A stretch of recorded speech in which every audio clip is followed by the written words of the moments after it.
आहे हे कळणारच नाही. आणि मग ते मला लगेच हॉस्पिटलमध्ये ऍडमिट करतील. पण एक काम तू करायचंस, दयानंदला आपण घरी आणूया, दयानंदला आपण घरी आणूया हे श्रेयसच्या मागे सारखी बुणबुण लावायचीस आणि त्याच्याकडनं होकार मिळवायचास. बस एकदा का त्याच्याकडनं होकार आला की मग बघ घरी आल्यानंतर मी काय करतो ते सगळ्यांचा बंदोबस्त करतो.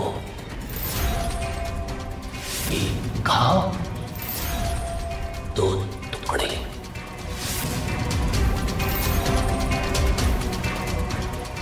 नीचपणाचा कळस आहे हा. हे सगळं सहन होत नाहीये मला.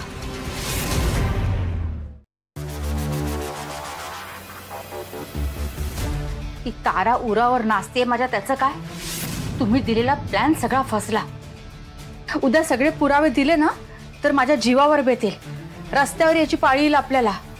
सरनायकांची जी सगळी इस्टेट आहे ना, जी आपल्याला ताब्यात हवी आहे, ते स्वप्न मग विसराच. मला हार्ट अटॅक आलाय असं मी दाखवणार. अगं मी जेलमध्ये व्यवस्थित सेटिंग लावली आहे. दयानंदला आपण घरी आणूया, दयानंदला आपण घरी आणूया हे श्रेयसच्या मागे सारखी बुणबुण लावायचीस आणि त्याच्याकडनं होकार मिळवायचास. एकदा का त्याच्याकडनं होकार आला की मग बघ घरी आल्यानंतर मी काय करतो ते सगळ्यांचा बंदोबस्त करतो. या माणसांची तोंडही बघायची इच्छा नाहीये मला. या शकुंतला त्या दयानंद काकांच्या जोरावर माझ्यावर हल्ले करत होत्या, मला धमकावत होत्या. स्वतःला श्रेयसची आई म्हणवता आणि ज्या दयानंद काकांनी स्वतःच्या मुलाला श्रेयसला जीवे मारण्याचा प्रयत्न केला त्यांच्याच बरोबर कारस्थानं करतायत.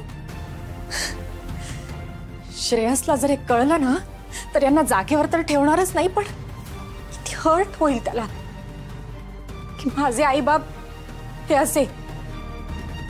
किती मोठा धक्का बसेल त्याला याची कल्पनाही नाही करवत.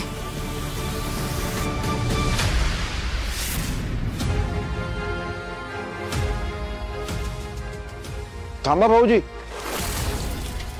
और रांगोळी आहे. रांगोळी जपण्यात पटाईत आहोत आम्ही.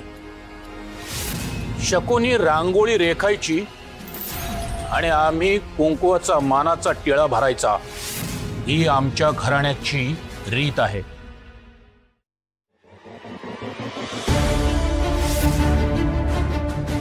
अखंड सौभाग्यवती भव. सुनबाई, ह्या दयानंदचा आशीर्वाद आणि नजर